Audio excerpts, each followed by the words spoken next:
रानी माँ नाई नाई कौन कहल रामचंद्र राजा होती बोली तुम मन खुशी मत हार उपहार दौछ रानी माँ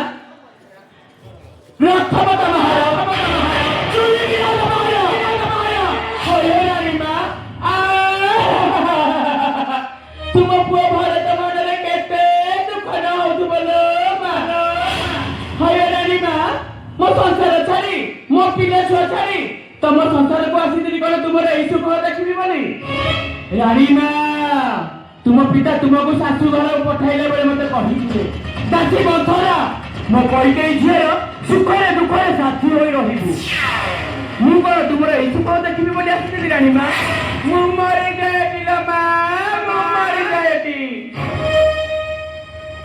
मंत्रा सेपरी करी तू तो ठीक चलीचु राम पर आम भरत ठार अधिक आ से ता माँ ठार अधिक स्नेह करी तेणु राम पचे अयोध्या पर राजा हो आ भरत तार चिरदिन पर कि तथा शरीर हो से मोर किसी जाई आसे ना मंत्रा से मोर किसी जाई आसे ना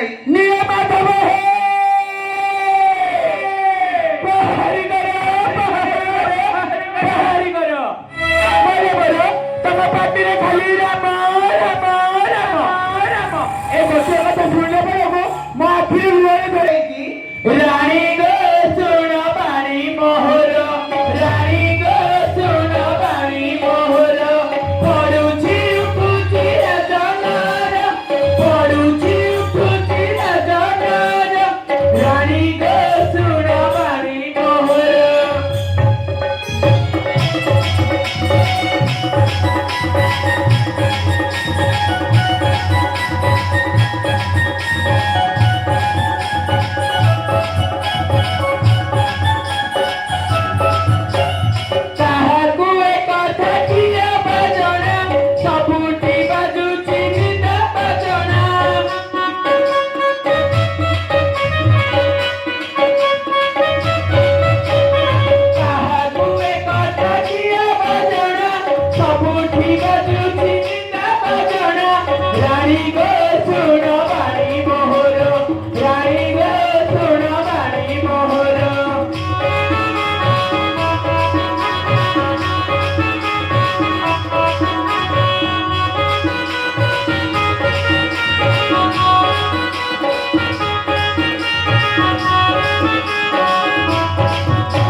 रानी माँ कौन कथा बुझी पार अरे मंत्रा तोर संबल सब पकानी एपरी बुलेट टाकी कहले एपरी गीतर अंगभूति कर कहले मु किपरि बुझबी मु तो बुझी पारि तो कथा रुकिछि कौन करबे शीघ्र कह मंत्रा हेले बर दुईटा ताले तमे मागी नब प्रथम बरटी सुनंतु रानी माँ काली प्रभाते रामचंद्र जटा बकल पिंधि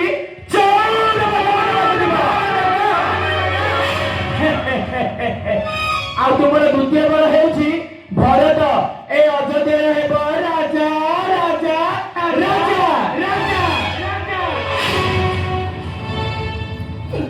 ना मंत्रा ना मु प्रथम बरटी ବାକି ନେଇପାରିବି। ମୋ ପ୍ରିୟ ପୁତ୍ର ରାମଚନ୍ଦ୍ରକୁ ମୁଁ ବନବାସ ପଠେଇ ପାରିବି। ସିଏ ପୁରା ମୋ ନୟନ ପିତୁଳା, ମୋ ହୃଦୟର ସନ୍ତାନ, ମୋ ଜନ୍ମବାଟର ସାଥୀ। ତାକୁ ମୁଁ ଗୋଟିଏ ମୁହୂର୍ତ୍ତ ଛାଡ଼ି ବଞ୍ଚି ପାରିବି ଲୋ ମନ୍ଥରା। ମୁଁ ପ୍ରଥମ ବରଟି ବାକି ନେଇପାରିବିନି ଲୋ ମନ୍ଥରା। ନା ନା ନା। ଜଗାରେ ପାହାରି କର, ପାହାରି କର, ପାହାରି କର। ଶୁଣ ଛୋଟ ରାଣୀମା, ଏଇ କିଛି ସମୟ ପରେ କଣ କହିଲ? ତୁମ ପୁଅ ଭରତ ରାଣ ଖାଇ କହୁଛ, ଆଉ ସୂର୍ଯ୍ୟବଂଶର ରାଣ ଖାଇ କହିଲ। ମୁଁ ଯାହା କହିବି ତୁମେ ତାହା କରିବ। ହେଇଟି ରାଣୀମା, ଏ ଲାଇଦଟା ସାରା ତୁମକୁ କଣ ଡାକୁଛନ୍ତି? କଇକେଇ ରାଣୀମା। କାଲି ପ୍ରଭାତ ଯଦି ରାମ ରାଜା ହେଉଛି, କୌଶଲ୍ୟା ହେବ ରାଜରାଣୀ। ଆଉ ତୁମକୁ ଏ ରାଇଜ ସାରା କଣ ଡାକିବେ ଶୁଣୁଛ? ଦାସୀ କଇକେଇ ମା। କଣ କହୁଛ ରାଣୀମା? ବର ମାଗିବ ନା ଦାସୀ କଇକେଇ ନାଁରେ ଅଯୋଧ୍ୟାରେ ପରିଚିତ ହେବ? କୁହ ରାଣୀମା, ବର ମାଗିବ ନା ଦାସୀ କଇକେଇ ନାଁରେ ପରିଚିତ ହେବ? ମୁଁ ଦାସୀ କଇକେଇ ହେବାକୁ ଚାହେଁନା। ମୋ ନାଁ ପରେ କଇକେଇ ରାଣୀ, ମୋ ହସିଲେ ପାଟରାଣୀ, ଆଉ ରାଗିଲେ କାଳିଆରାଣୀ। ତୁ ଠିକ କହିଛୁ ମନ୍ଥରା, ତୁ ଠିକ କହିଛୁ। ମୋ ପୁତ୍ରର ଭରତର ମଙ୍ଗଳ ସକାଶେ ଆଉ ଏ ଅଯୋଧ୍ୟାର ହିତ ସକାଶେ ତୁ ଦୁଇଟି ବର କହିଛୁ, ତା ନିଶ୍ଚୟ ରାଜା ଶ୍ରୀ ଆଜି ସତ୍ୟ ରକ୍ଷା କରେଇ ବର ଦୁଇଟି ନିଶ୍ଚୟ ମାଗି ନେବି ଲୋ ମନ୍ଥରା, ନିଶ୍ଚୟ ମାଗି ନେବି। ରାଣୀମା, କଣ ପାଦ ଶବ୍ଦ ହେଲାଣି ବୋଧେ? ମହାରାଜା ଆସିବାର ସମୟ ହେଲାଣି ବୋଧେ। ମୁଁ ଯାଉଛି ରାଣୀମା, ମୋର ତେଣେ କେତେ କାମ। କଇକେଇ, କଇକେଇ, ମହାରାଣୀ କଇକେଇ, କଇକେଇ।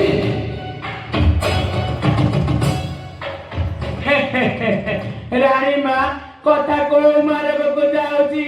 ଗଞ୍ଜେଇ ଗଛକୁ ଚଡ଼କ ମାରିଲେ ଗୁଆ ଗଛ ହଲି ଯାଉଛି। ହେଇକି ରାଣୀମା, ମହାରାଜା ଆସିଲେଣି। କଥାରେ ଅଛି ପରା, ମୋର ଖୋଜୁଥିଲା କାକର ପାଣି, ବୈଦ କହିଲା ଦେ। ମୁଁ ଯାଉଛି ରାଣୀମା, ମୋର ତେଣେ କେତେ କାମ। ହଁ ମନ୍ଥରା, ତୁ ଶୀଘ୍ର ଚାଲିଯା। ଏଇ ତ ରାଗରେ କକ୍ଷରେ ଉପସ୍ଥିତି। ତୁ ଏଟା ଶୀଘ୍ର ଚାଲି